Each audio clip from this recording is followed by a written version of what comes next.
The unit testing concept was introduced somewhere in the 1970s. Decades have passed. Unit tests are still alive. That's because of their great importance in the field of software development.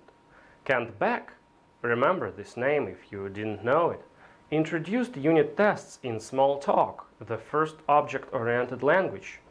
I don't want to dig the history, so let's get started with a simple definition of a unit test.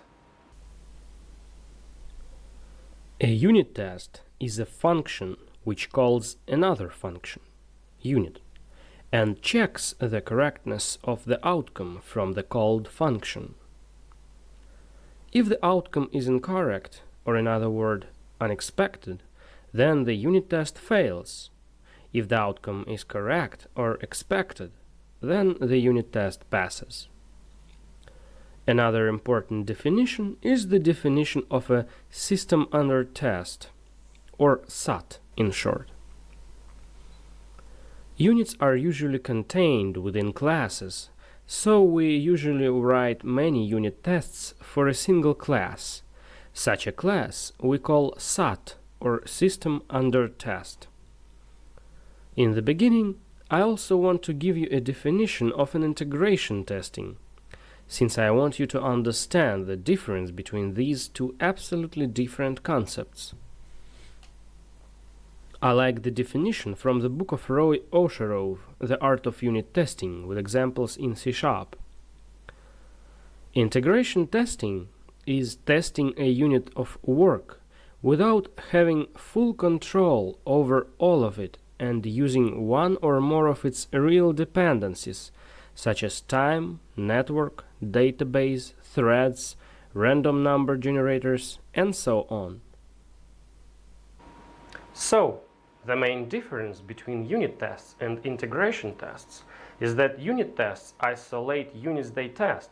Isolate, for example, from working with networks or databases. At the same time, integration tests just take the whole system or whole parts of it and test it as in real life with all the dependencies, such as a database. You'll see special techniques for isolating units further in this course, in the section about test doubles.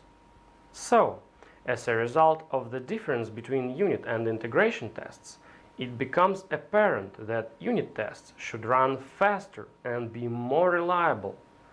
I don't want to look at the properties of unit tests closer right at the beginning, so it's enough for you to understand the difference I described so far. You'll learn more about properties of good unit tests later in this course. Let's talk a little bit about unit testing frameworks. Before jumping right to writing unit tests, I want to say a couple of words about unit testing frameworks.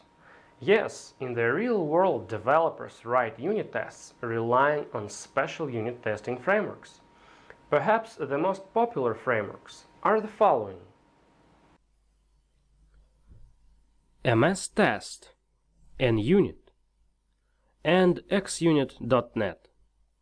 I'm sure there's a bunch of other frameworks, but the intention of this lecture is not to compare different frameworks. The most important thought I want you to understand is that there is little difference between different unit testing frameworks. Yes, all of them have some advantages and disadvantages. What I'm talking about is that once you understand how to write unit tests with any unit testing framework, then you'll be able to write them with any other unit testing framework. It takes 1 or 2 days to grasp all the features of a particular unit testing framework. So, if you have some experience with an unit and you see in a vacancy the requirement to be familiar with another unit testing framework, don't draw attention to it. You easily can understand any testing framework along the way. So, I chose the NUnit as a unit testing framework to demonstrate examples in the course, and I can explain why. NUnit is one of the oldest .NET unit testing frameworks, and it has all the features required from a good unit testing framework. It is simple to use and it integrates well with different tools, including Visual Studio itself. MS Test is a framework integrated into Visual Studio by default, so to speak. MS Test has the most powerful capabilities related to seamless integration with Visual Studio. But MS Test out of the box doesn't have some must-have features of a good unit testing framework, such as simple parameterized tests, and it also has some drawbacks regarding integration with continuous integration tools. But as I said earlier, don't be bothered by particular frameworks. They are just tools. Tools are important, of course, but unit testing frameworks are very simple to learn, so it doesn't matter what unit testing framework we're going to use throughout the course. It will not have any serious impact. The last framework in the list is the xunit.net. I wouldn't recommend it at all. There is a lack of documentation about this framework, and those pieces of documentation which exist are sometimes very unclear. So I would choose between NUnit and MS Test in the end. Okay, let's go to the next lecture and write the first unit test.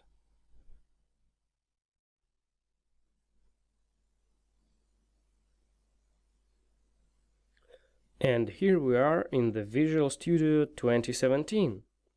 Something can be different in your Visual Studio, but don't worry, we're not going to do anything that you can't do in older versions of Visual Studio. So, look at the Solution Explorer. We have a regular assembly here named Business.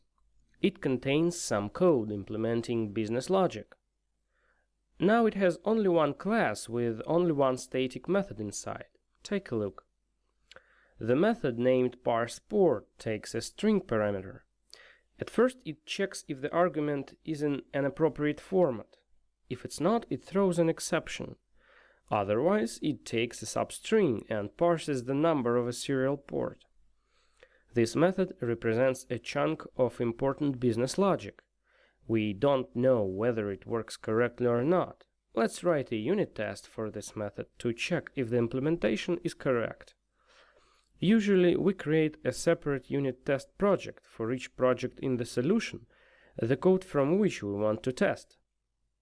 For example, in this case, I'll create a separate project for testing the business project.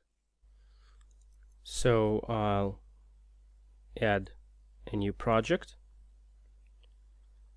and I'll call it business.tests. Take a notice how I named the unit tests project. Usually we name them by starting with the name of a project which we want to test, and then we add a dot and the word tests.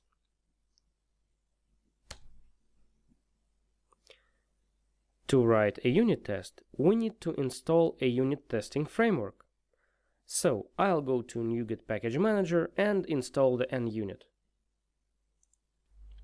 For that, I'll go to business.tests, manage NuGet packages, go to Browse tab and search for NUnit. And now I'll install NUnit. Okay.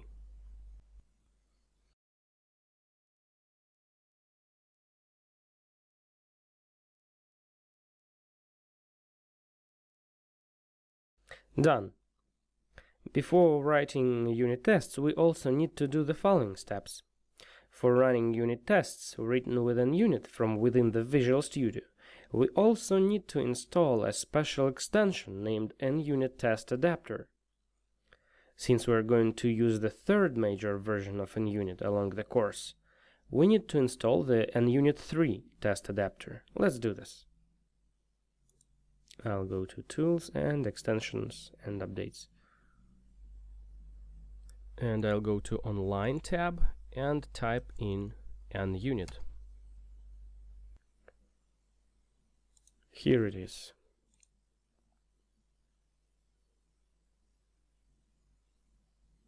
After installing is complete, we need to restart the Visual Studio. Let's do this. To test the business project, we need to add a reference to it, since we are going to use types from it.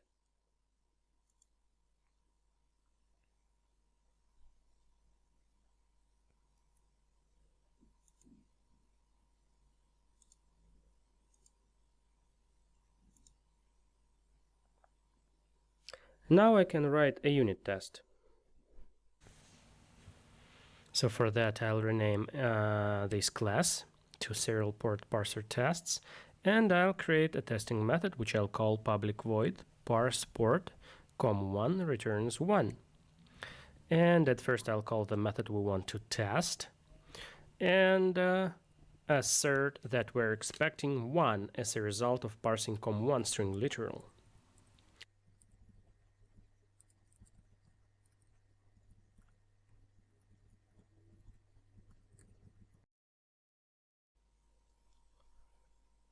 In the unit test, I call the method we want to test, passing to it com1 string literal. I know that the correct result is 1, so in the next line I use a special class from the NUnit testing framework named assert. The meaning of this class is pretty obvious from its name. We use it for asserting statements. In this particular case, we assert that the result has to be equal to 1. So, in essence, asserts tell the test runner whether a test has passed or failed. I've written here two variants of the same assertion. The last one is commented out, and it is the old style of writing asserts with NUnit framework. We're going to use the API of the method named that for assertions. There is a special class is with the equal to method is used. Don't worry, we'll talk about it later in this course. In unit tests, we always have an actual result and an expected result. The expected result denotes how we define the correct behavior of a system. Actual result denotes how a system behaves itself in reality. Our task is to compare the expected and actual behaviors. Okay then, we have a unit test, but we also should have a way to run it somehow. How to run a unit test? In Visual Studio we have a special window named Test Explorer. Let's open it. You can open it via menu going to Test Windows Test Explorer. And it says that we need to build the solution. Otherwise, Visual Studio will not be able to discover our unit tests. I'll rebuild.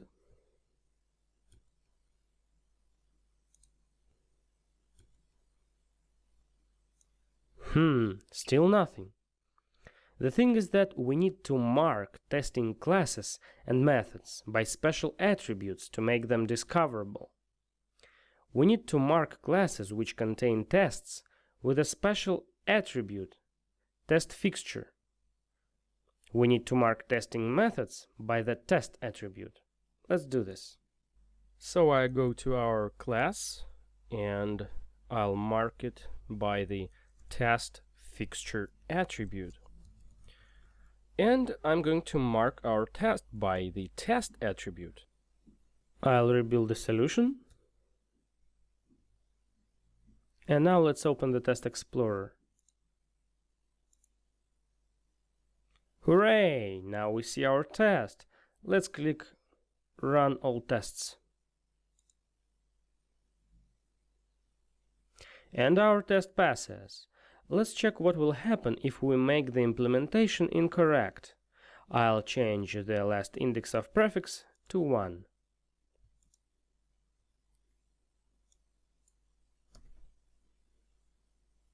And let's rerun the test.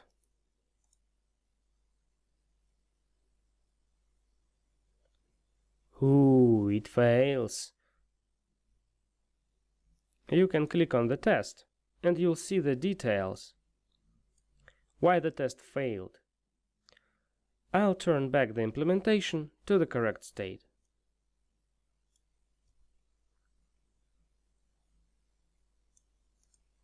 And I'll rerun the test. And it passes. Congratulations! You have written your first unit test. Let's have a brief discussion of naming conventions in the next lecture.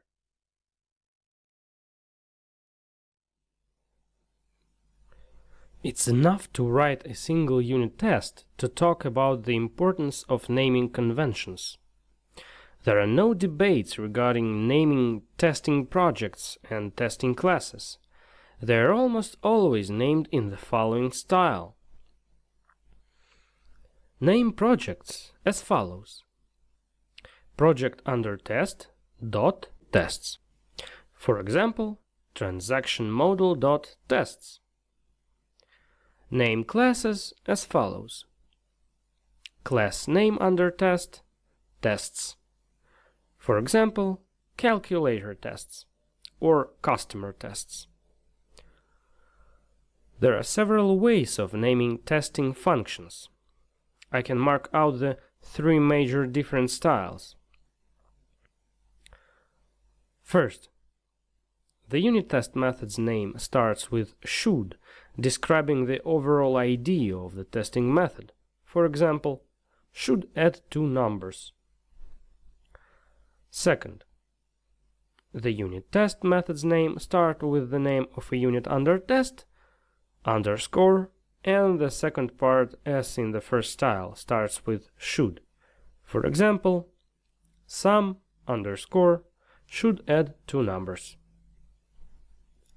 And the third is my favorite one.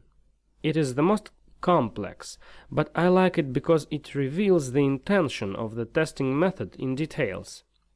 Here it is. The name of a function should consist of three parts separated by underscore symbols. You've seen an example of naming in this style when we've been writing the first unit test. I'll just show it again. Here is an example. Parse port underscore com1 underscore returns 1. The name is separated into three parts. The first part is the name of a unit of work we're testing. It can be just a name of a function under test or something more abstract, like user login or remove user. User login and remove user are the examples of naming the first part by the so-called use cases. Use cases are the super interesting topic, and I only can recommend a book to read because use cases are totally out of the scope of this course. The second part is the scenario of the testing process. Sometimes we can just write here the arguments passed in the function under test. Sometimes we can write more abstract scenarios like invalid string format or valid login. All in all, this part reflects the conditions under which the unit is going to be tested. And the third one is the expected behavior. There are three ways of naming this part, depending on the outcome of the function under test. First, it is named returns value, for example, returns 0 or returns false. Second, it is named changes state or set state, for example, set number to 0. We name it this way when the outcome of a function under test can be observed via its public properties, because the internal state has been changed, and we actually want to validate the correctness of the changes in the test method. Third, it is named calls dependency, for example, calls processing gateway. We name the third part in this way when we validate the correctness of interactions between objects. We will take a closer look at testing interactions between objects later in this course. Okay, now you know the rules of naming so that we can continue our journey to unit testing. Let's briefly look at how to run and debug unit tests in Visual Studio in the next lecture.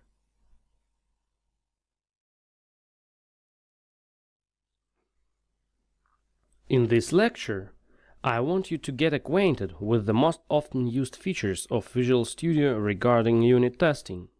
Here you can see that I've added another unit test which checks if the function under test throws the format exception in the case of the invalid format of the serial port string.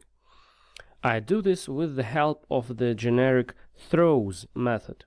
But in this lecture we're not going to discuss the topic of testing exceptions. I want to demonstrate some features of Visual Studio.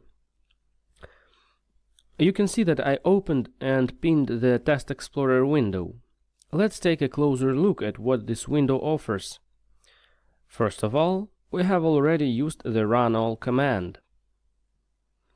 It triggers the process of building the whole solution in case the solution has not been built before clicking on this command, and then runs all the discovered tests. Near this command, we have a run command with options. I'll click on that. Here you can run only the failed tests. For example, you can rerun the last running session and other options. You may not understand right now what is code coverage, but we will look at it later in the course. The next feature is called playlists. Right now we can see all the tests in the default playlist named All Tests. To create a custom playlist, you can select a bunch of unit tests and add them to a new playlist. I'll create a playlist for a unit test which checks the exceptions. For that, I'll right-click on the test, go to Add to Playlist, and New Playlist. We need to give a name for a playlist. I'll name it Exceptions Checking.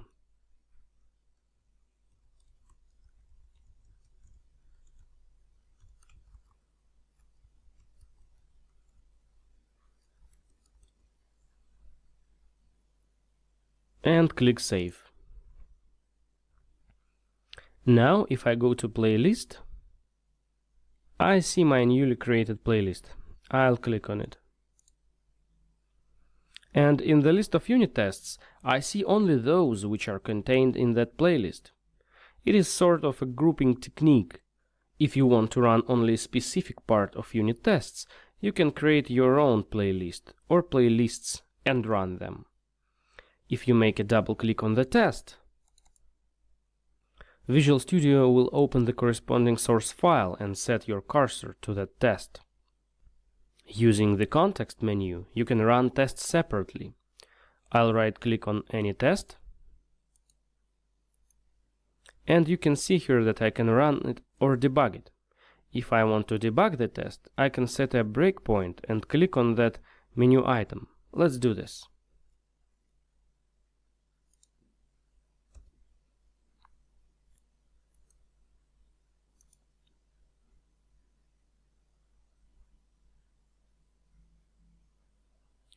As you can see, I reached the breakpoint. Now I can debug the test as usual code, step by step, with all the Visual Studio debugging features at hand.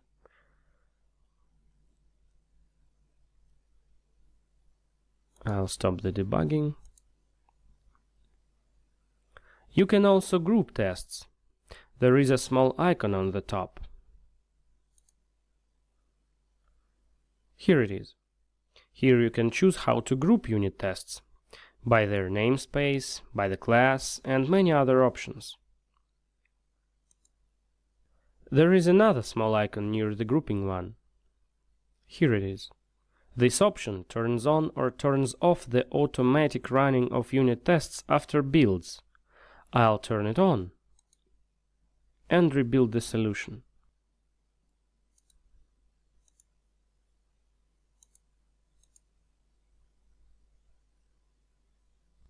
As you can see, after cleaning and rebuilding, all the tests ran immediately after the rebuilding process was completed.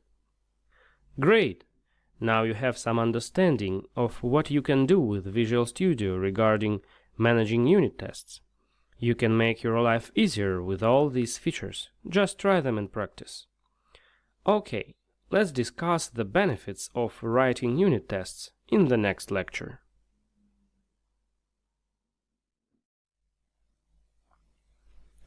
First of all, let's answer the following question. What is the purpose of the unit test we wrote in the previous lecture? Before writing a unit test, we didn't know if that parsing method worked correctly. With a unit test, we can test if that method works correctly. If someone unintentionally changes the implementation of that parsing method, a unit test will fail, showing us that something is wrong, so we can discover the problem before shipping our software to customers. We now have the documentation which describes the expected correct behavior from the system. As a result, the development team is more productive. Developers have more time to work on new features rather than fixing bugs. Allows to change and refactor existing code without fear to break something silently. Developers are just happier since night calls are over. Complex systems covered by tests are easier to understand. Fewer defects in production. Reduced business costs. Unit tests are much faster than manual testing. Let's pretend that we have a window which uses internally a parsing method. Without a unit test, you need to run a program, go to that window, and click some kind of a button which triggers some logic inside of which that parsing method works. Only after that you'll possibly be able to validate the results. With unit tests, you can just press the shortcut to run all the unit tests and check if the code is correct.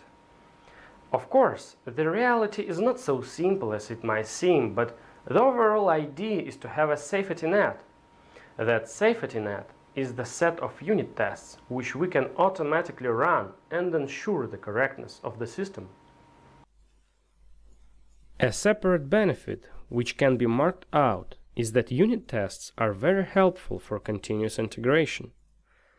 Maybe we even can say that unit tests are the core part of the continuous integration process. What is the continuous integration process in essence from the unit testing perspective? Look at the diagram. A developer introduces some changes into the system and writes unit tests. Then he checks in all the changes, including unit tests, into the source control system like TFS or Git. This check-in automatically triggers the process of running all the integration tests and all the unit tests. If all the tests pass, then code changes will finally be committed to source control. Otherwise, a developer sees the errors, fixes them, and checks the code in again. In the next lecture, let's talk about who should write unit tests and when.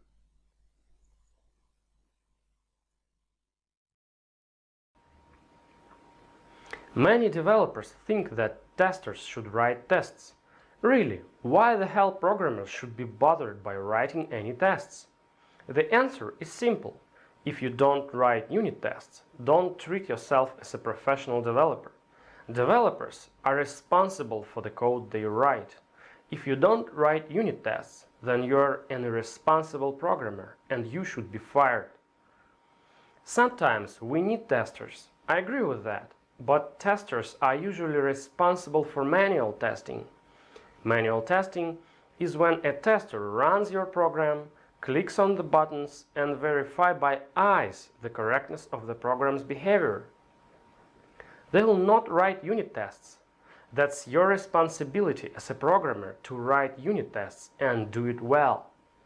Imagine how long it will take to wait for results from a tester to be sure that that function you wrote the last time doesn't crash the whole system. It will take an enormous amount of time. Unit tests are much faster than any testers. Of course, unit tests can't substitute the manual testing. Having unit tests doesn't imply that you don't need any manual testing to be performed. But the thing is that, as I already said, Unit tests create a safety net for the developer. Without unit tests, you can't change the code and be sure that you didn't break something. With unit tests, you can easily introduce changes. When should you write unit tests? Of course, you don't have to write unit tests in Hello World applications. You don't have to write unit tests when you write a draft of an application, when you test some kind of idea or something like that. You should write unit tests for any kind of complex applications. To sum up, testers are usually responsible for writing or performing manual tests. Unit tests are much faster than manual tests, so they provide the feedback very quickly. Unit tests create a safety net, enabling fearless introducing of changes. Don't write unit tests for pet projects, which are not much bigger than Hello World app. If you don't write unit tests, you are not a professional. In the next lecture, you'll learn about the responsibilities of a programmer. The problem of programmers' responsibility is very important. Today, programmers do not carry any serious responsibility. For example, a bug in the code controlling the Therac-25 radiation therapy machine was directly responsible for at least 5 patient deaths in the 1980s when it administered excessive quantities of X-rays. Another example, the software error of an MIM-104 Patriot surface-to-air missile system caused its system clock to drift by 1/3 of a second over a period of 100 hours, resulting in failure to locate and intercept an incoming missile. The Iraqi missile impacted in a military compound in Dhahran, Saudi Arabia, killing 28 Americans.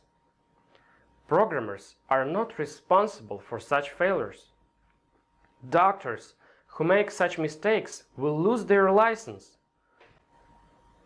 Programmers' working process is not regulated officially in any way.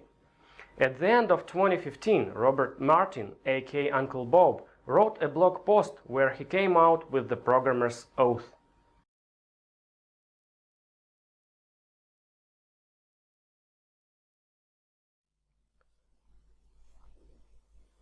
To defend and preserve the honor of the profession of computer programmers, I promise that, to the best of my ability and judgment, I will not produce harmful code. The code that I produce will always be my best work. I will not knowingly allow code that is defective either in behavior or structure to accumulate. I will produce with each release a quick, sure, and repeatable proof that every element of the code works as it should. I will make frequent, small releases so that I do not impede the progress of others. I will fearlessly and relentlessly improve my creations at every opportunity. I will never degrade them. I will do all that I can to keep the productivity of myself and others as high as possible. I will do nothing that decreases that productivity. I will continuously ensure that others can cover for me and that I can cover for them. I will produce estimates that are honest both in magnitude and precision. I will not make promises without certainty. I will never stop learning and improving my craft. At least 3 of these points are strongly related to unit testing and test-driven design. The second, third, and fourth points are not possible to follow without practicing unit testing. Take your time to think about this oath seriously. Are you sure you want to be a programmer?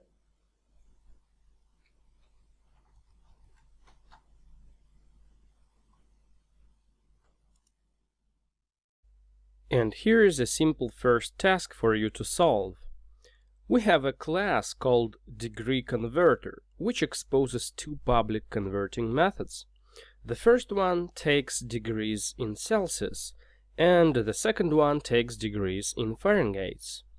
Your task is to write a couple of simple unit tests for these methods, one for the first one and another one for the second one. If you haven't tried to write unit tests on your own until now, then I strongly encourage you to create your own solution. Add two projects, write down this code in one of the projects, and add unit tests in another. So you'll go through the whole process of installing of all the required libraries for writing tests and use all the required types like test fixture and test. You'll feel all the things under your fingertips. If you don't want to calculate anything manually, then I can suggest you to write a test for the to Fahrenheit method, which passes in 0 and expects 32 to be returned, and a test for the to Celsius method, which passes in 1 and expects 0 to be returned. Okay, in the next lecture, I'll quickly show you my own solution. And so here is my try. At first, I'll go to Solution Explorer, and I'll add a class here.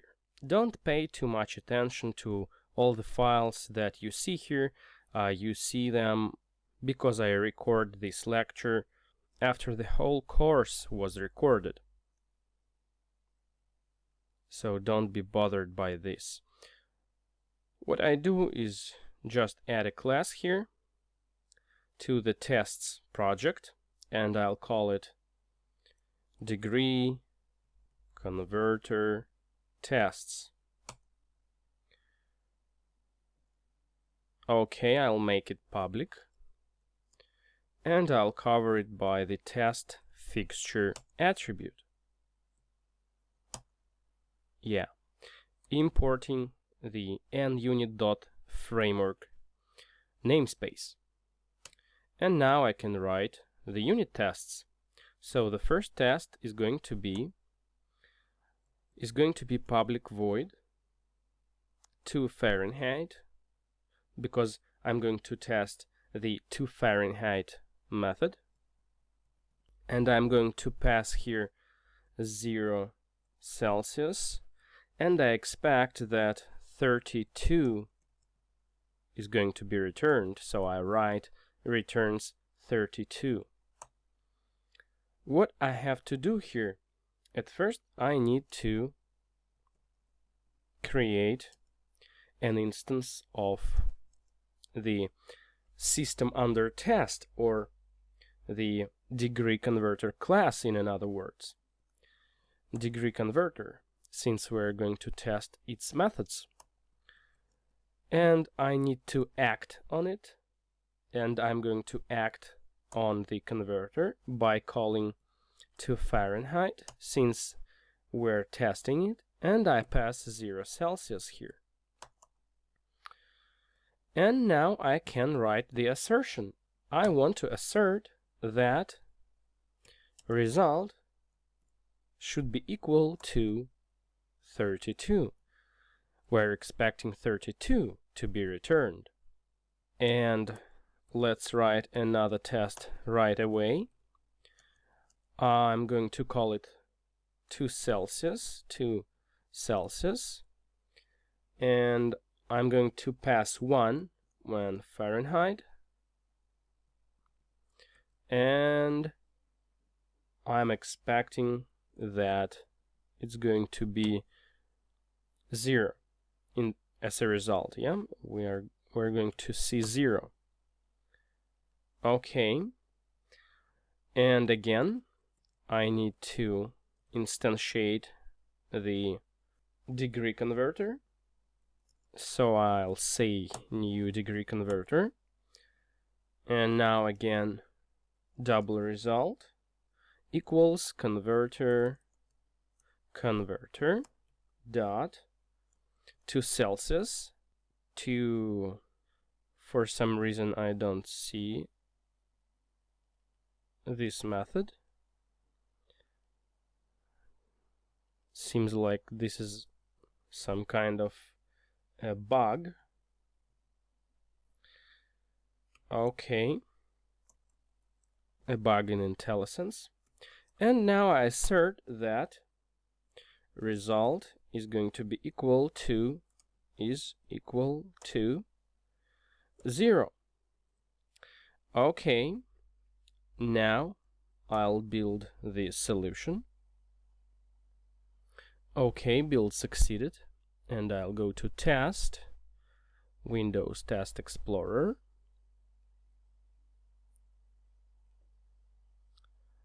and we have here degree converter tests. I'll right click on it and click Run Selected Tests.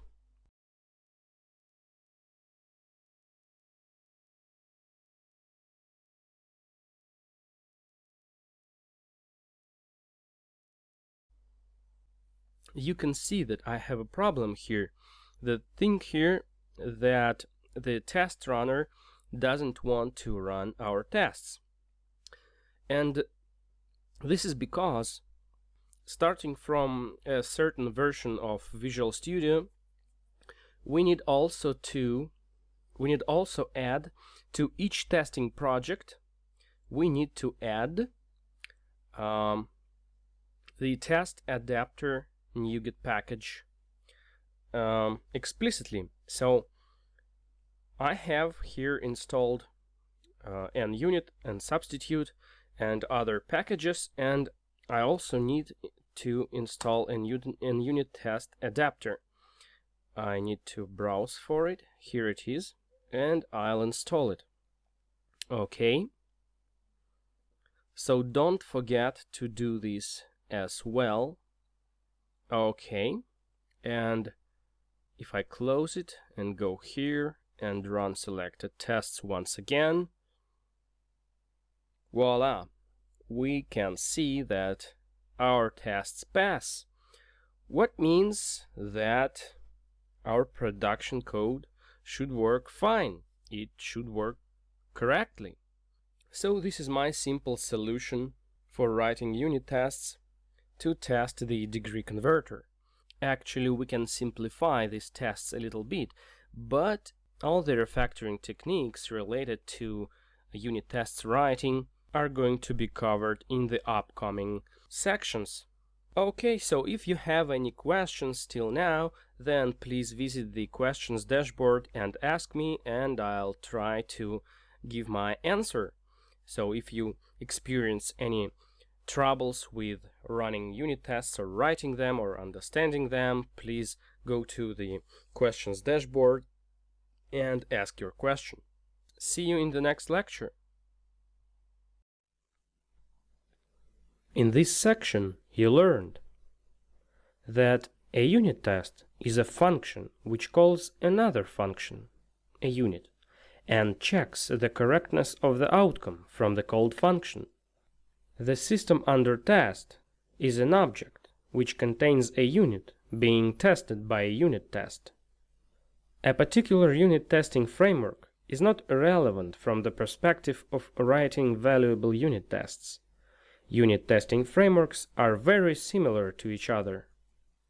There is a couple of unit test naming templates. My favorite one consists of 3 parts: unit under test, underscore, scenario, underscore, expected outcome. How to run and debug unit tests. Visual Studio detects tests after rebuilding related projects. Any programmer has to write unit tests. That is your responsibility. In the next section, you'll learn the basic features of the NUnit testing framework. Hi, this is Elias Fofanov, aka Engineer Spock from engineerspock.com, and we continue our investigation of unit testing. In this section, you'll learn how to install a unit testing framework and install the runner into Visual Studio, How to write assertions with the new NUnit API. Write good unit tests with arrange act assert triplet. How to run unit tests from the console. How to use set up and tear down attributes of an unit. How to write unit tests with better maintainability, parameterizing them. How to group and ignore unit tests.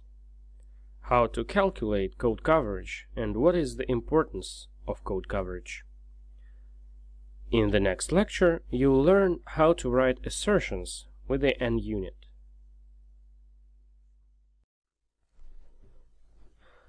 The heart of any unit testing framework, from the developer's perspective, is its assertion model. Modern NUnit implements a fluent constraint-based model of assertions. What does it mean on practice? On practice, we use almost for all the assertions the that method.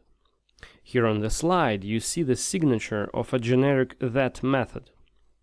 That accepts the actual result as the first parameter and the so-called constraint object in the second one.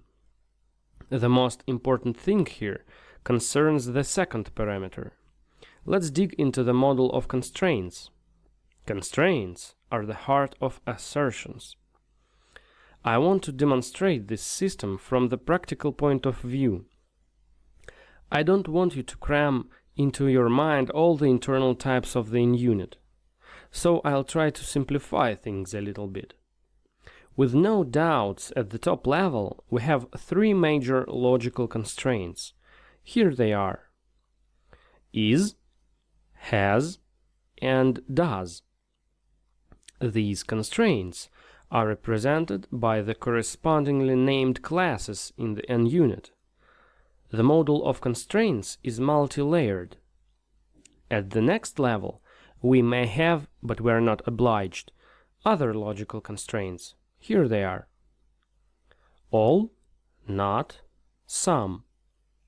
This is not a full list, but I give you the most often used. Let's look at several examples of using these constraints. In this lecture, we will look at the examples on slides, and in the next lecture, I'll show you some examples in code, which you can download and play around with it on your machine. Take a look at the all constraint. The all constraint can be invoked both on is and has constraints. The first assertion here checks if all the items in the array contain the letter B. In this case, the constraint expression will be evaluated to true, since all the string literals contain the letter B. This constraint is comprised of two levels, is and all. The second assertion here checks if all the items in the array are greater than 0. In this case, the constraint expression will be evaluated to true, since all the values are greater than 0. This constraint is comprised of two levels, has and all. The not constraint can be invoked both on is and does constraints. Not is the constraint which allows you to build negative logical expressions. These examples are obvious, so I even don't see any reasons to explain the meaning of these code lines in details. The does constraint is most often used for writing assertions on strings. Here are three assert statements. The first one checks if the string ends with the exclamation mark. The second one checks if the string ends with the question mark. And the last one checks if the string contains a substring goodbye. Apparently, the first one returns false, the second true, and the last one false. The has constraint is mostly used with the some constraint. Here are two examples. The first assertion checks if the array contains any items starting with the BA substring. If there is at least one item satisfying this condition, the expression will return true. In this case, the second item starts with BA, so the expression will be evaluated to true and the test will pass. The second assertion checks if there are any items in the array of doubles which are equal to 1.0 plus minus 500th. The first item differs from 1 only on 100th, so the expression will be evaluated to true. Also, you can combine logical testing expressions by using compound constraints. Here's an example. Here I use the OR and AND compound constraints. By the way, the NOT constraint is also considered a compound constraint. Okay, so the overall meaning of this lecture is that with the modern NUnit, you can build assertions which resemble expression trees. In the next lecture, I'll skim through all the most common cases of assertions.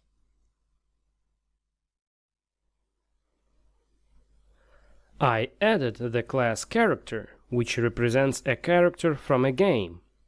It can be an elf or an orc, with some amount of health, armor, speed, and so on. It doesn't matter how it is implemented. You can look on your own, just download the source files attached to this course. Let's have a look at the tests. These tests are intended to check the behavior of the character class. The first group of tests shows how you can validate strings in your tests. Don't draw your attention to the name of testing methods. These tests are named like that just because these tests were written for the sake of demonstration different features of an unit, not for the sake of writing real well-written unit tests. So, the first unit test creates a character with the name John, and after that it asserts three things. The first is that the property name actually returns the value which was passed in the constructor. The second checks if the name is not an empty string, and the third one checks if that name contains a substring OHN. Of course, a real unit test wouldn't contain these checks. These checks are here just for the demonstration of unit features. In the real test, I would only leave the first assertion. Let's run this unit test to be sure that it passes.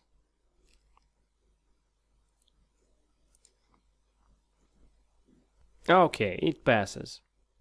The second test demonstrates the feature of ignoring a string case. So, we create a character with uppercase name John and then compare it with the equivalent in lowercase. Here I use in the end the ignore case constraint. Let's run the unit test. And it passes. I'll remove the ignore case constraint and demonstrate that the test will fail. I'll rerun the test. And it fails. I'll fix the test. Rerun it.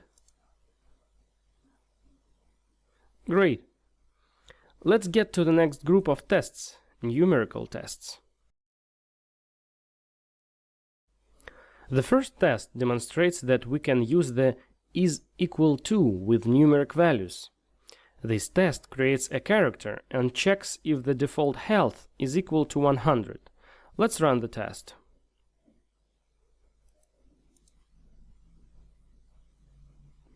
It passes. Also, you can see here two commented out lines which show how you easily can check the value if it is positive or negative.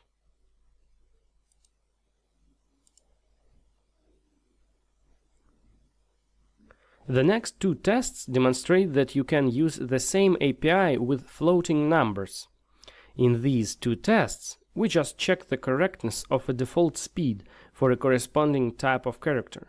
I'll run these tests.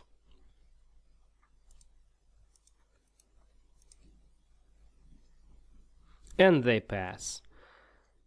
The last test from this group is a tricky one.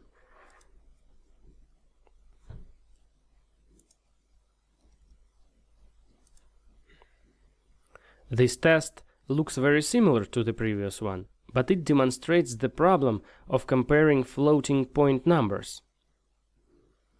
Notice that I sum up two floating point numbers to get 1.4 value. Such calculations often reside in the production code, not in the test code, but it doesn't make the example bad.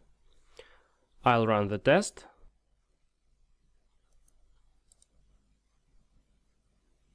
And it fails. Why?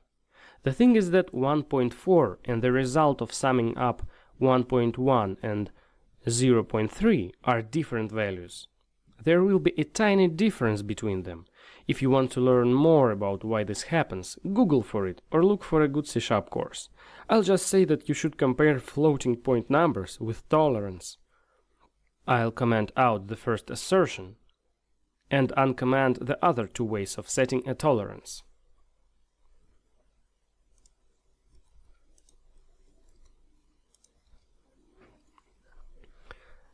The first one sets the tolerance to 0.5 and the second one to 1%. So, if the difference between values which are compared does not exceed these boundaries, values will be treated as equal. Let's run the test. And it passes. The same thing you can use with datetime values. Below you can see the example. The following group of tests demonstrates the API for working with booleans and nulls.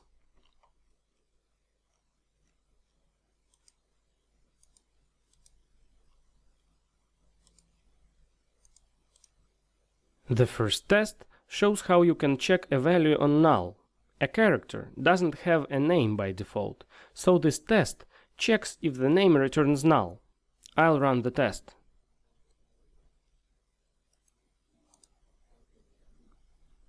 And it passes. The next test shows the API for checking boolean values. It checks if the character is dead after getting a huge damage. The last line demonstrates the older but still available NUnit API. And actually, I prefer in such simple cases it more than modern API. So you can use assert is true or assert is false if you like it more. I'll run the test. And it passes.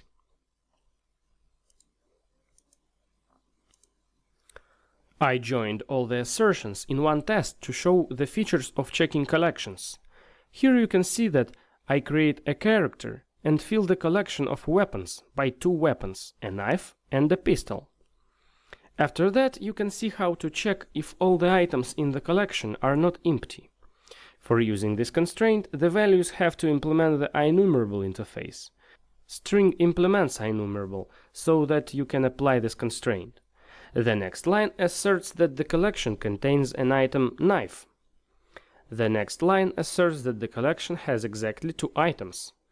The next line asserts that the collection has exactly one item, the value of which ends with TOL. The next line asserts that all the items are unique. And the next line asserts that all the items are ordered in the alphabetical order. After this group of assertions, I create another object and add the same items to its collection of weapons. And the final assertion checks if the two collections are equal. Let's run the test to ensure that it passes. And it passes. The next test demonstrates the API for comparing objects by reference. In this test, I just check if two objects are equal by their reference. For that, I use the same_as method. Let's run the test.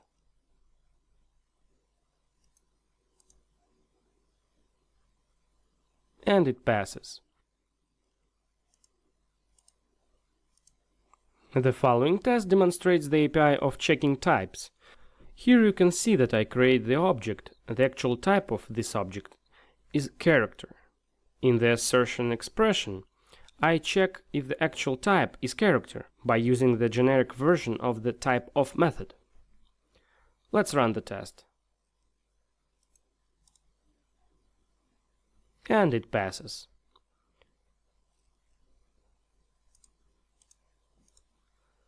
The following test demonstrates how you can check if a value falls within a specified range. Here I check the value of armor. By default, it should be greater than 30 and less than 100. In the commented out line, you can see another way of performing the same check. And by the way, the inRange method includes the lower and upper boundary values. Let's run the test.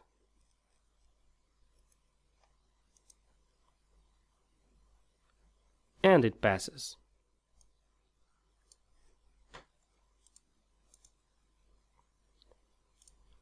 The following test demonstrates the API of checking for exceptions. If a character gets the damage more than 1000, it throws the argument out of range exception.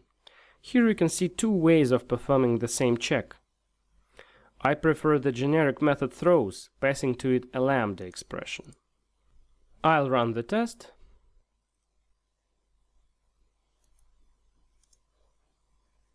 And it passes. That's it. As you can see, NUnit provides a very fluent syntax for writing assertions. In most cases, NUnit provides a very intuitive API, which you may just guess how to use it for achieving what you want.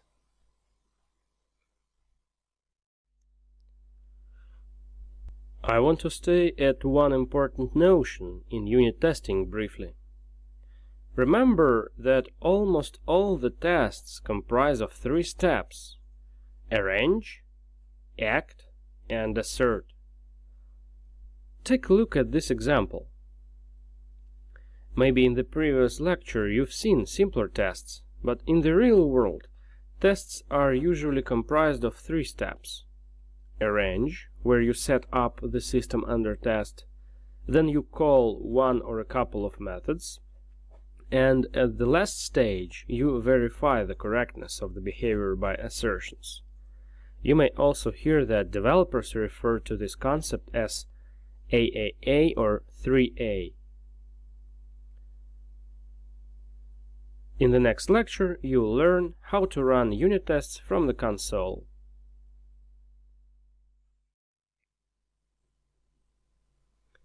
Sometimes you need to run tests from a command line.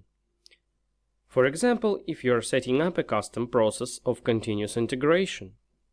In such a case, you may want to create a batch file, the intention of which is to run unit tests from the DLL. So, let's look at how to run unit tests from the console. To run the tests, we need to have a standalone installation of the NUnit framework.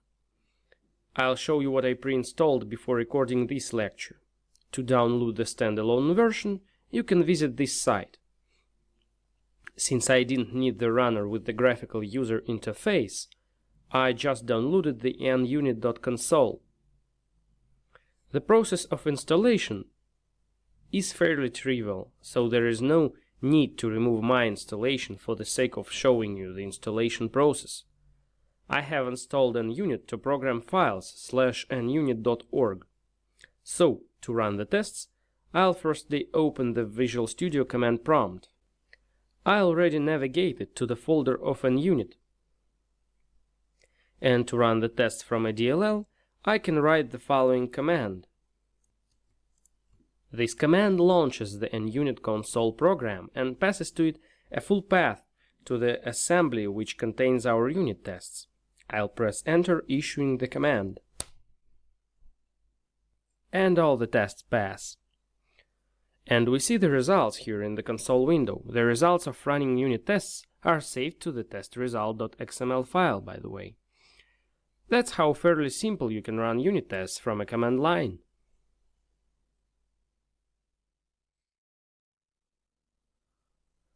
There is a fundamental concept related to running unit tests. We need to have a mechanism which allows running some arbitrary code before each test and after each test. Let's look at the code, and I'll show you why do we really need such a feature. We have 4 tests here. In each test, we have the same arrange process. In each test, we create a character object. Of course, there is an unnecessary duplication, which leads to unmaintainable tests. We need to simplify things a little bit. I want to refactor out the arrange phase. To do that, I'll introduce a private field. And so I go here and declare the private character field. And now,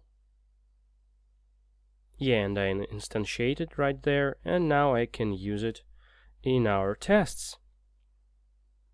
So character with underscore here and here as well. Okay, so I use our field in our tests now.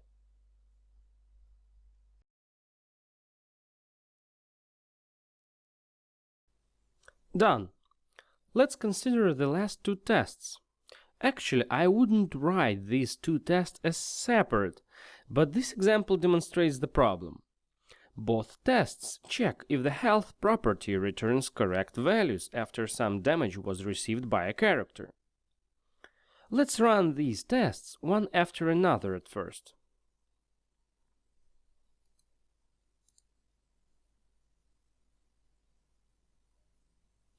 It passes, and another one, and it also passes.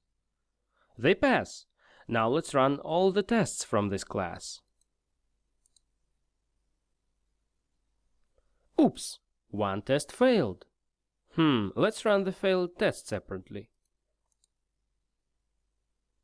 It passes. Let's try again to run all the tests.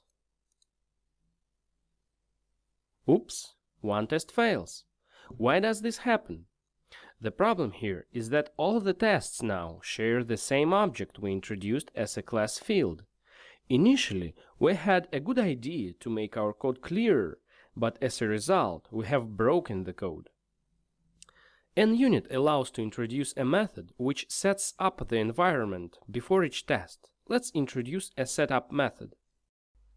Since we're going to use the setup method, I remove the instantiation, and now I declare the public void method and instantiate the character field right here, covering this method by the setup attribute. Notice that I marked the setup method by a special setup attribute. This attribute tells the NUnit tests runner to call this method right before calling each test method. Let's run all the tests again. All the tests pass. In addition, there is a tear down phase, which is supported by NUnit as well. Imagine that the character class contains some kind of unmanaged resources. In order to avoid memory leaks, we need to dispose the allocated object before running the next unit test. Let's introduce a method which will be called after each call to a unit test.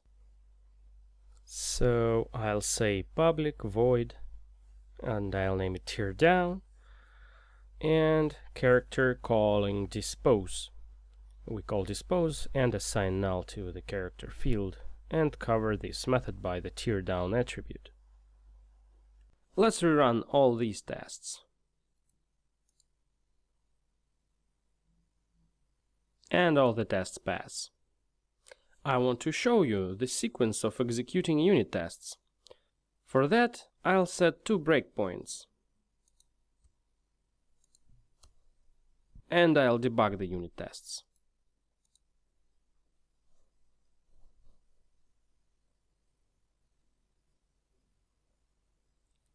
Setup, tear down, setup, tear down, setup, tear down, setup, tear down. This is how unit test runner works. It calls a method marked by a setup attribute before calling each unit test, and it calls a method marked by the tear down attribute right after calling each test.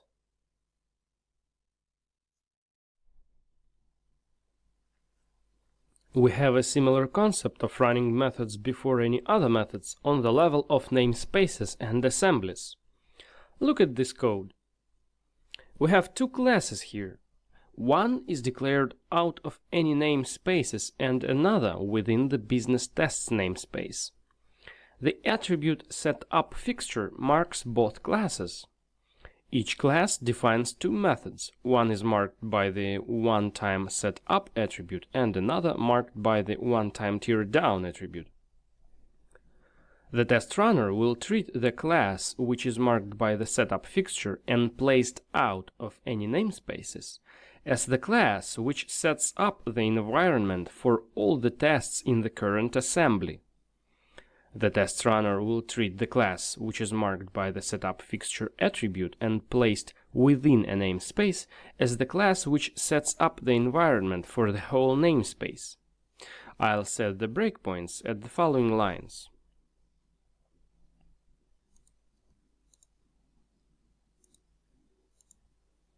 And I'll debug any test.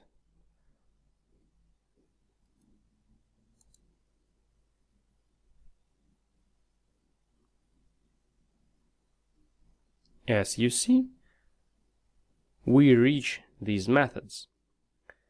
Taking into account the previous lecture, look at the diagram which demonstrates the flow of executing tests by a test runner. Here it is.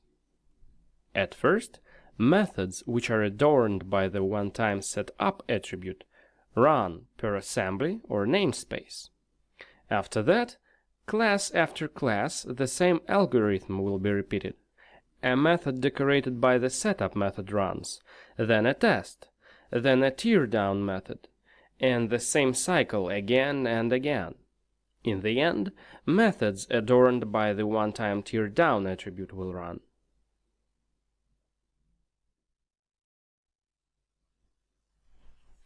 Parameterized tests is a very neat feature supported by the NUnit.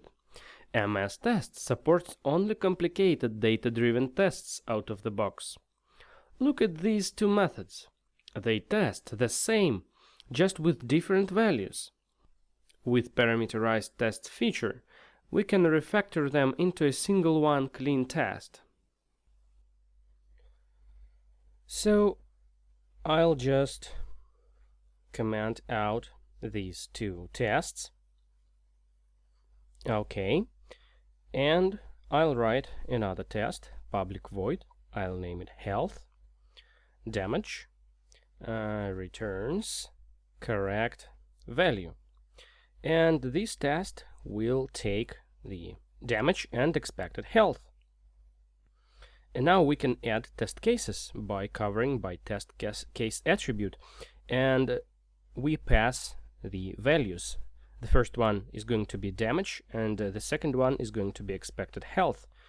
So when we pass 100 to damage, the expected health will be 45, and when we pass 80, the expected health is going to be 65. And after that, we need to call damage, act on character, passing damage, and assert that character health is going to be equal to expected health.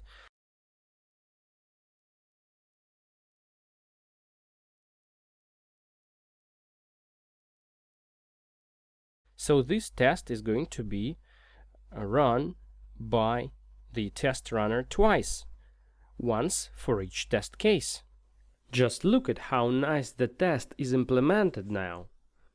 With the test case attribute, we can pass arguments into the testing method. In this case, this unit test will be called twice.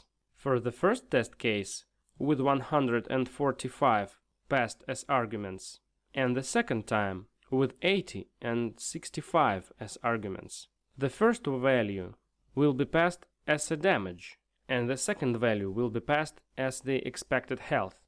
It is also possible to reuse the test cases by using the special test case source attribute. Here is how we can refactor our example.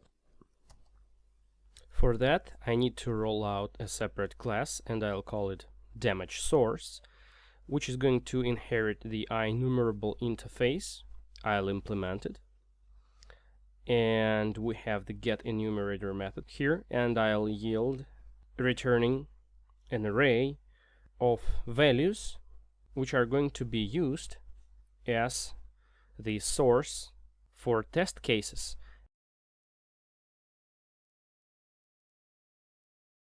And here I apply the test case source attribute, passing the type of class that is going to be used as the source of the values for our test cases. This feature allows you to write more complex, the so-called data-driven unit tests. Let's run this unit test and check if it works. All the tests pass. In the next lecture, you'll learn how to group and ignore unit tests. Sometimes you want to group several tests explicitly. For example, you have several tests which run very slow, and you want to separate them into a group, logically. Look at how you can do this. For example, I'll pretend that these two methods run slowly. I'll mark them by a special attribute category. So I'll go here to the method and cover it by the category attribute, passing the name of the category. In this case, this is slow. If you want to see this category in the list of tests, open the Test Explorer and group tests by traits. I need to rebuild the solution.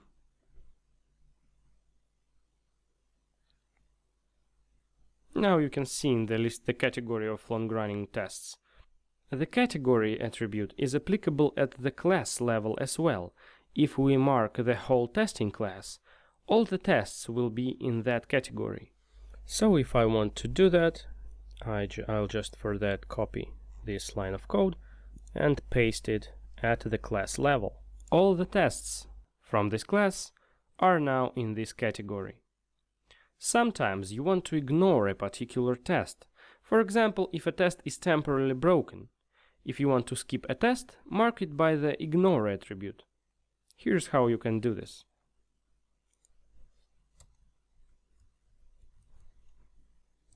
And the reason why you want to ignore this test. Let's rebuild.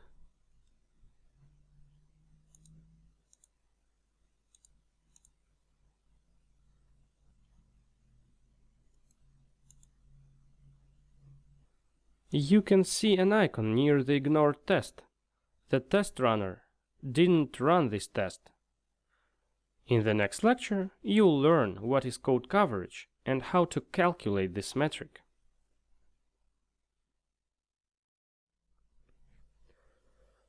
I want to say a couple of words about the concept called code coverage. The code coverage is a metric which shows the amount of code which is covered by tests. It reflects that amount in percentages, calculated by dividing the total number of lines on the number of lines which were reached during the process of running unit tests. To run the code coverage analysis, go to Test, Analyze Code Coverage, and click on All Tests. Wait a little bit, and Visual Studio opens a window which shows the results.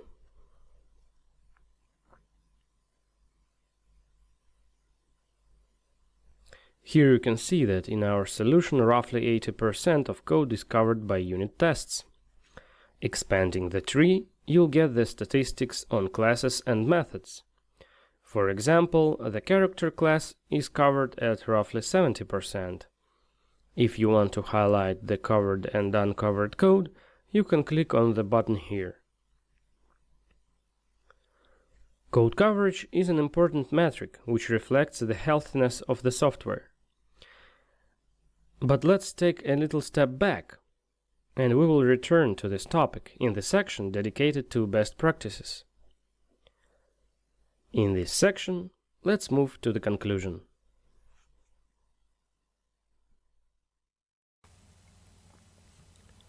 There is an old and one of the simplest tasks given at interviews.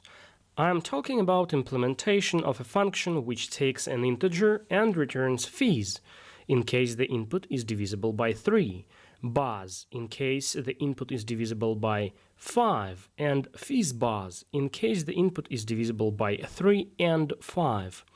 If the input is neither divisible by 3 nor 5, it returns an empty string. You'd think that this is a toy example. Well, in my opinion, it is. However, team leaders who try to hire developers observe that the majority of developers need more than 15 minutes to implement the fizz-buzz algorithm. In this case, the algorithm is actually already implemented. Your task is to cover this algorithm by unit tests. So download the source code of this example and try to write unit tests on your own and compare with my solution in the next lecture.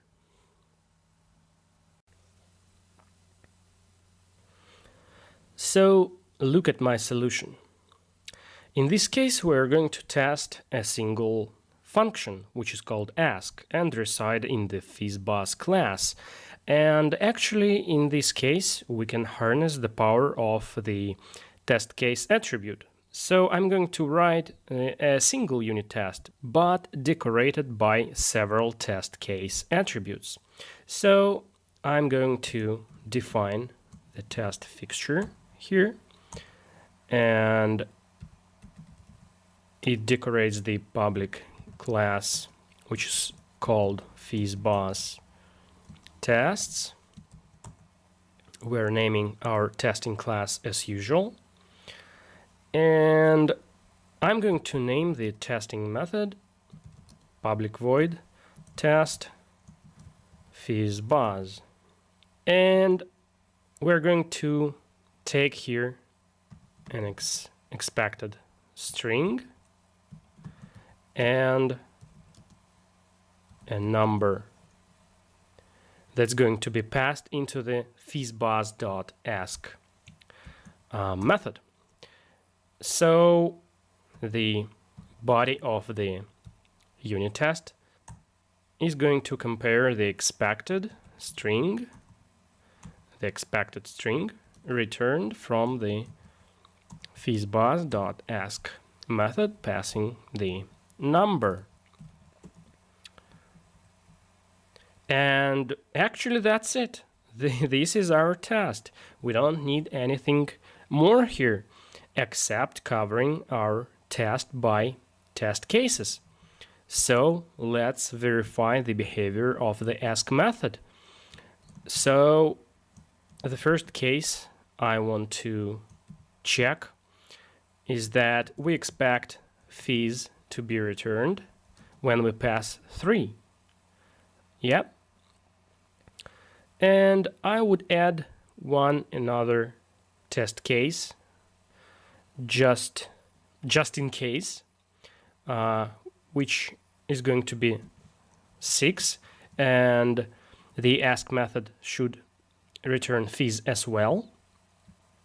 To cover the buzz case, we can pass 5, and we expect here the buzz result.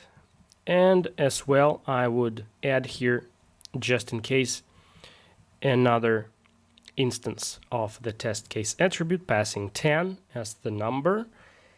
And to test the fizzbuzz, I would also add 2 test cases passing, say, 15 and 30. And we expect here the fizzbuzz string literal as a result. And the last test case is actually when the number is not divisible by 3 and is not divisible by 5. So, for example, to test this case, we can add another test case. For example, we expect here the empty string, and we can pass here, for example, 7. And that's it. We covered all the test cases. We don't need to write here many unit tests, so we can write a single one and add several test cases. And now we can run all the tests. And the single test, we have here only one test, but all the test cases, actually it doesn't matter. Either we're going to click here run all on this test or on the class. The runner will run all the test cases. So let's check the results. Let's look at the results. And all the tests pass. So this is my implementation. It's extremely trivial. It's very simple. I hope that you remembered that we could use the test case attribute, so you didn't try to come out with how many 3, 4, 5, 6 or 7 tests instead of writing only one test, covering it by test cases. So this is my solution. Another practical case is to implement parsing of Roman numerals. Let's recall how we count in Roman numerals. I'll just provide a couple of quotes from Wikipedia. The numeric system represented by Roman numerals originated in ancient Rome and remained the usual way of writing numbers throughout Europe well into the late Middle Ages. Numbers in this system are represented by combinations of letters from the Latin alphabet. Roman numerals, as used today, are based on 7 symbols: I, V, X, L, C, D, and M. And there is one peculiarity. The original pattern for Roman numerals used the symbols I, V, and X as simple tally marks. Each marker for one I added a unit value up to 5 V and was then added to V to make the numbers from 6 to 9. So the numerals for 4 I and 9 I proved problematic. Among other things, they're easily confused with I and VII, 3 and 8, and they were generally replaced with IV, or 1 less than 5, and IX, or 1 less than 10. And this feature of Roman numerals is called subtractive notation. I believe we will have to deal with this case. In short, let's implement the parsing algorithm. We need to implement a function which takes a Roman numeral as a string argument, parses it, and returns a regular Arabic number. In this exercise, I want you to implement the algorithm on your own. Then cover your algorithm by unit tests on your own to prove that your algorithm is correct. And in the next lecture, you'll see my solution.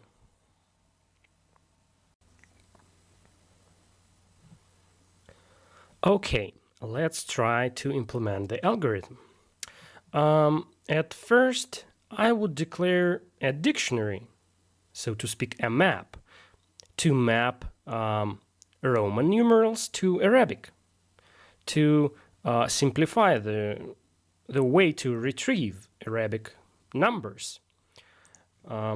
So for that, I'll declare a private static read-only dictionary of chars and integers, and I'll call it map, and I'll instantiate it right here, and let's fill it by Roman numerals and Arabic numbers. So I is 1, V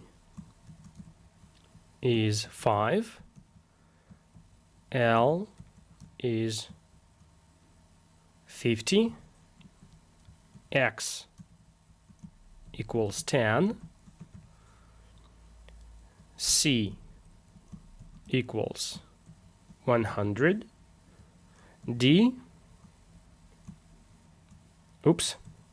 equals 500 and m equals 1000. That's all. So, and now let's try to implement the parse algorithm right away. So actually I presume that we can iterate over chars. The string consists of chars and sum up the Arabic numbers. Let's try. So at first I'll declare an accumulator. I'll call it result, which is equal to 0, and I'll run a for loop from 0 to the length of the input string, and I'll just sum up the Arabic numbers, retrieving them from our map, like this. Everything is simple, and I believe that it should work. Let's cover it by tests to prove that this algorithm is correct. Okay, so I'll go to the Roman numeral tests.cs and let's create here a class. I'll call it Roman numeral tests, and let's cover it by test fixture attribute as always, and let's declare a method, a unit test, and in this case we're going to use the test case attribute as well. So we will have here the expected outcome and an input string, which I'll call Roman, and the implementation of the test should be trivial, as well as in the FizzBuzz example. So assert are equal expected, and let's call this system under test, the unit under test, parse, passing Roman, and what are the test cases we want to check. Okay, let's start from a very simple one. Test case 1 should be equal, we expect 1 to be returned when we pass I. And for example, we expect 5 when we pass V. Let's run these test cases.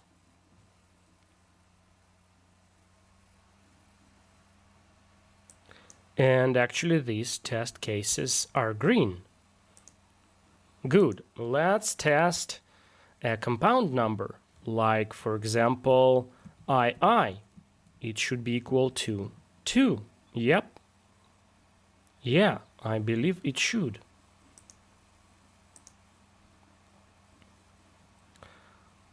And it works. Actually, it works. What test cases do we have except these three cases? Yeah, we didn't cover by a test another test case when we have a subtractive notation. For example, let's test the case IV. It should be equal to 4. Okay, let's run it. Ooh, and it fails. It was 6. The result was 6, but expected is 4. Yep, we need to fix our algorithm. So, actually, to fix the algorithm, we need to detect the subtractive case.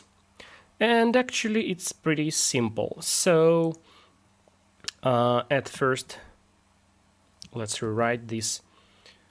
Oh no, let's add here a check. So if, oops, at first in the if statement, let's check the boundaries of the string. So I plus 1 should be less than Roman.length.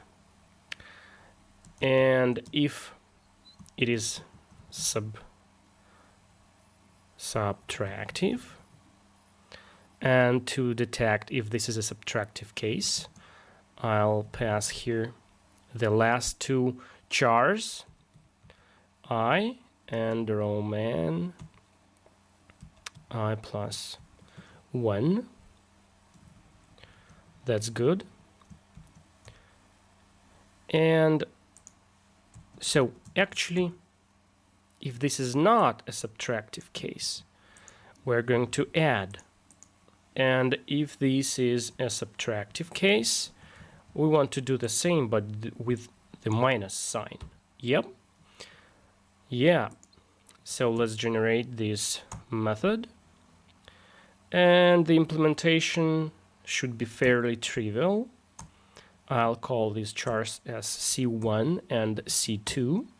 So we need to compare here these numbers. For that, we are going to retrieve the Arabic numbers, passing these chars. So if map of C1 at C1 is less than map C2, this is going to be a subtractive case. And in such case, we will subtract instead of adding. Okay, so now everything should be okay. Let's run our tests. Win! Yep, everything is green. Okay, so this is my implementation. It should work fine. We covered all the test cases. So if someone will either intentionally change here the implementation for some reason and break the code, we will know about it by running our tests. And they will say what is the problem and where it is. So now we have a working algorithm, correct algorithm, covered by unit tests. Before going further, I want you to try to write several unit tests on your own. You've seen how to write a unit test. In this exercise, I want you to write tests for a simple stack implementation. You can see that I implemented a stack based on list internally. Stack, as you should remember, is basically a collection which implements the so-called LIFO or last in first out. So to add an element you use the push method, and to remove an element you call the pop method. If you want to get the last element without removing it from stack, you can call the pick method. Download the attached source code and try to cover the public API of this class by unit tests on your own. And in the next lecture, you'll see my own solution. So let's try to cover by unit tests our stack class. So at first I'll create here a class covered by test fixture. Sorry, decorated by the test fixture attribute. It's going to be a public class. I'll call it my stack tests. And I would recommend you always to try to start writing unit tests from covering degenerative cases, so the simplest cases. And in this case, I think that one of the most simple cases is when the stack is empty. So I would cover the case when the stack is empty. So the isEmpty property should return true. And for that, let's write a test. which I'm going to name is empty underscore. The case is empty stack, and the expected outcome is returns true. Let's create a stack,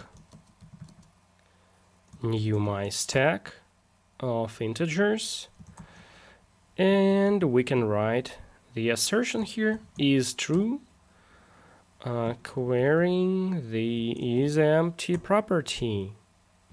Yep, the test is done. Let's check if it is green.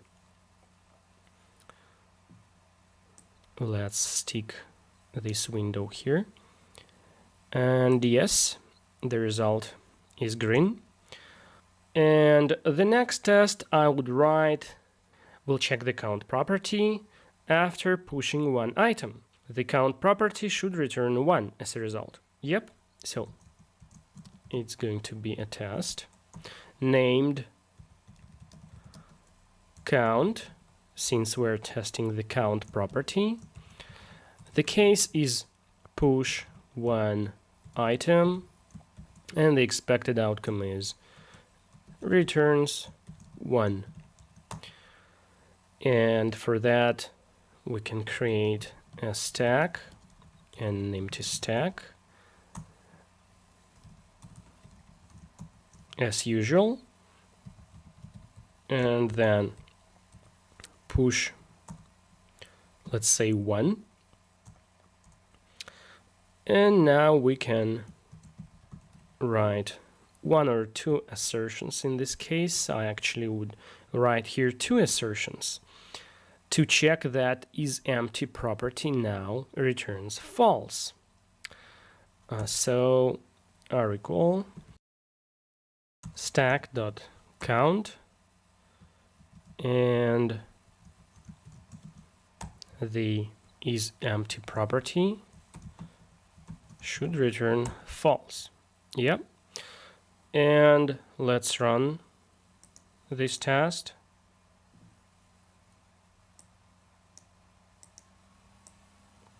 And it's green. Okay, what another test I would write? Let's test the pop method. So when the stack is empty, there is a case, yeah? When the stack is empty, we can call the pop method, and it should throw the invalid operation exception. Let's verify this behavior by writing another unit test, and I'm going to call this method pop, since we're testing the pop method. The case is empty stack, and the expected outcome is throws exception. So we can create here a stack, new my stack of integers, and we can write here the assertion right away, throws invalid operation exception, and we pass here a lambda expression calling the pop method. So we wrap the lambda expression by the throws method, like so. And actually the test is done. Let's verify the behavior by running this test. And it's green. Indeed, the my stack throws invalid operation exception in case of calling the pop method when the stack is empty. Actually we need to test the pick method as well. Let's test the pick method by writing another unit test, and I'll call this test pick after pushing 2 items. Push 2 items, and it should return a particular item. It should return a head item. So for example, if we have a stack, an empty stack, created as usual of integers, and we push 1 and 2, then we can assert that peak should return 2, stack.peak, since 2 was pushed as the last item. Let's verify this. Let's check this behavior. Okay. And it's green. Yes, it's green. And just in case, I think it would be better to write another test, testing the peak method after pushing 2 items and popping 1 item, to verify how push and pop work when we have a sequence of calls to push and pop. So at least we need to push 2 items and pop 1. So I'm going to write a test,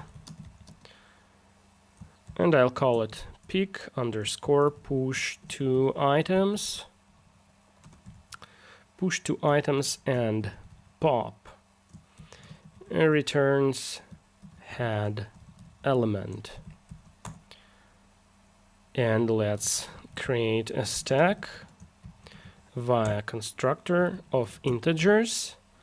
Let's push 2 items, push 1 and 2. Then let's call the pop method, and now we can assert that now peak should return 1. This is the last item. Yeah. Let's run this test.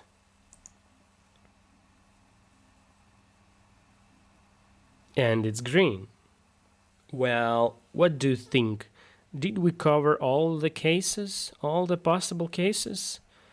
And if we haven't covered all the possible test cases yet, what do you think? Do we really need to add other test cases?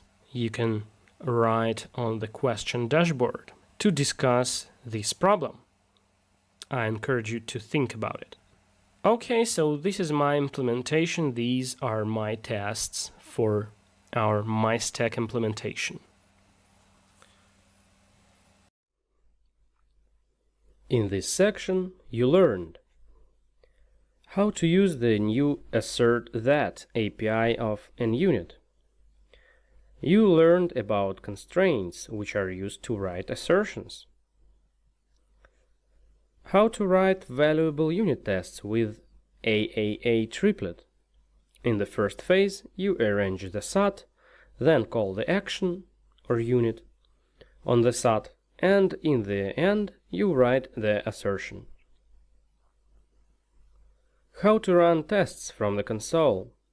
This can be important to know in case of following continuous integration practices. How to remove duplication by using setup and tear down attributes. How to write parameterized unit tests to remove duplication adhering to the dry principle, the so-called don't repeat yourself principle. How to ignore and group tests. Grouping can help you to track and organize unit tests to run them in specifically suited bunches. How to calculate test coverage in Visual Studio. Test coverage is an important metric, but high coverage doesn't guarantee that the software works correctly.